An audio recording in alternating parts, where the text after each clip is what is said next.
guys, balik lagi sama Mbak Ninik. Kali ini Mbak Ninik mau nge-review anime lagi nih guys. Animenya tuh kayak lagi tinggi-tingginya gitu.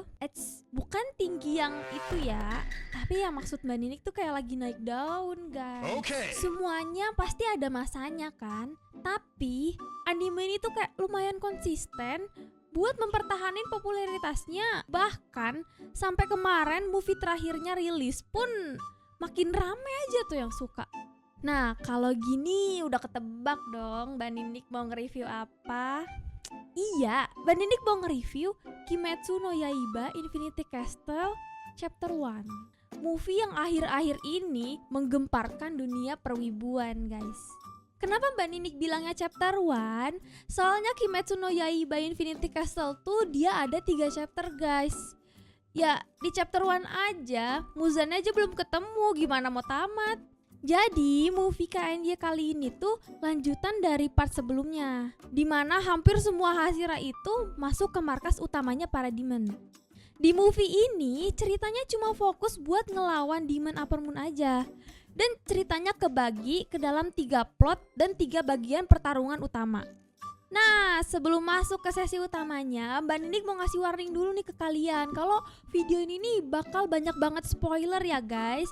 Jadi buat kalian yang belum nonton anime ini atau baca manganya, resiko ditanggung sendiri ya. Yang pertama, Shinobu versus Douma. Hashira serangga kesayangan kita ini berusaha keras banget buat ngalahin Douma.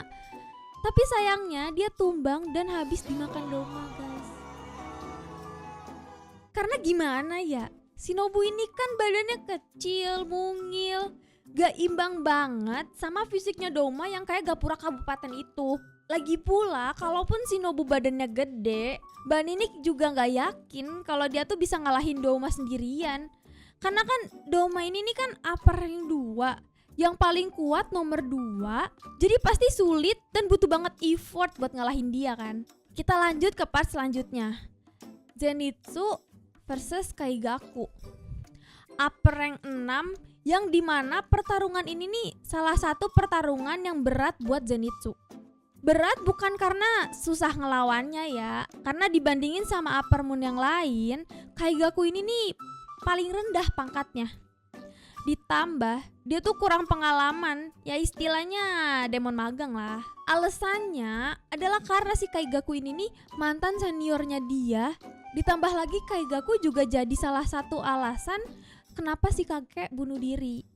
Jadi ada rasa sakit dan luka di dalam yang terbuka kembali gitu guys. Meski berat, tapi Zenitsu bisa ngalahin Kaigaku sendirian tanpa bantuan siapapun. Bayangin aja gak sih guys, dia kan bukan Hashira dan bisa dibilang dia masih pemula kan. Apalagi Zenitsu tuh dikenal dengan sosok yang penakut. Dia bisa ngalahin Upper Moon 6 sendirian dan bahkan bisa bikin pernapasan ke-7. Ih, gila guys. Dan bisa dibilang pertandingan yang Zenitsu sama Kaigaku ini kan singkat ya. Mbak Ninik sebenarnya rada kecewa ya kenapa Zenitsu sama Kaigaku tuh sebentar banget scene-nya dan dia nggak diapresiasi kan. Ya udahlah ya guys, kita nggak usah bahas si Zenitsu, mendingan kita langsung ngebahas si MC utama kita, Tanjiro dan Giyu versus Akaza.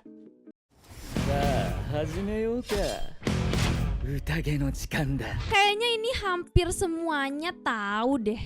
Beneran momen terepik karena mereka bertiga ngeluarin ultinya masing-masing, ngeluarin kekuatan paling maksimal biar bisa menang. Dan di sini tuh kalian bakal ngelihat Giyu yang overpower banget. Bahkan Giyu dia bisa munculin tanda pernafasan dia sendiri. Dan di sini pun Tanjiro dia berhasil buat nganalisa kelemahannya si Akaza. Meski endingnya si Akaza dia pergi dengan caranya sendiri ya, karena dia gamon mengingat istrinya. Tapi untuk pertandingan kali ini nih, Tanjiro versus Akaza itu tuh OP banget. Mantep lah. Nah kayaknya spoilernya sampai sini aja ya guys. Sekarang Mbak Ninik mau ngebahas part yang paling Mbak Ninik suka. Aduh Mbak Ninik excited banget nih mau ngebahasnya. animasinya itu loh guys. Animasinya beneran best part banget di movie-nya. Sedep banget buat dipandang. Mbak Ninik tuh butuh kata-kata yang lebih gong gitu buat deskripsiin visualnya. Ufotable ini nih beneran gak pernah gagal loh buat bikin anime dengan animasi yang gokil. Di setiap episodenya tuh detailnya selalu dapet. Beneran niat banget buat jadi studio animasi sih. Ada beberapa part yang beneran bikin Mbak Ninik nih suka banget. Pertama, scene pas Shinobu versus Douma.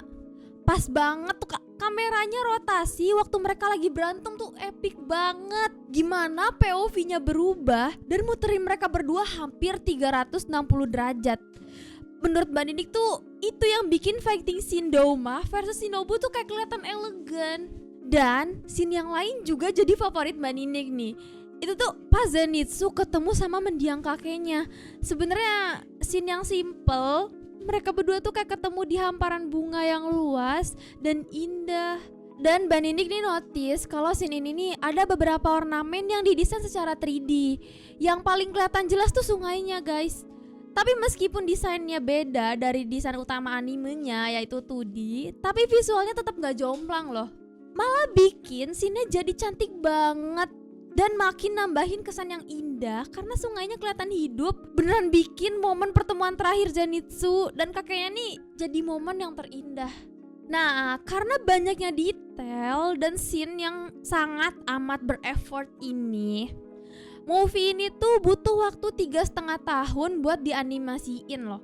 Dan budgetnya yang dikeluarin juga lumayan fantastis. Ya tapi tadi tuh Mbak Ninik research dari Google ya guys. Jadi kalau misalkan ini nih ada kesalahan, berarti bukan Mbak Ninik yang salah, Google yang salah. Ingat ya guys, Mbak Ninik tuh gak bisa salah. Tapi ya meskipun ngeluarin banyak budget, tetap sepadan kok sama hasilnya. Karena di Indonesia, movie ini berhasil menjadi anime nomor 1 dengan penonton terbanyak di Indonesia. Anime ya guys, bukan animasi. Kalau misalkan animasi yang paling laku, paling laris di Indonesia tuh yang kayak sedikit demi sedikit engkau gitu. Kita tahu lah ya kan. Saking laku dan laris manisnya ini anime, dia bahkan sampai ngalahin One Piece Red yang dirilis pas tahun 2022 lalu. Keren banget kan? Nah, selain tentang rekornya nih, ada satu hal yang sempet rame dan lucu banget dari movie ini. Jadi si Kiria ini nih, dia kan yang ngegambarin peta dan layout Infinity Castle kan. Nah, banyak orang-orang Indonesia yang ngejokes dan bilang kalau Kiria ini nih mahasiswa arsitektur dari ITB guys. Ya, tapi emang masuk akal sih, karena emang kan skillnya jago banget.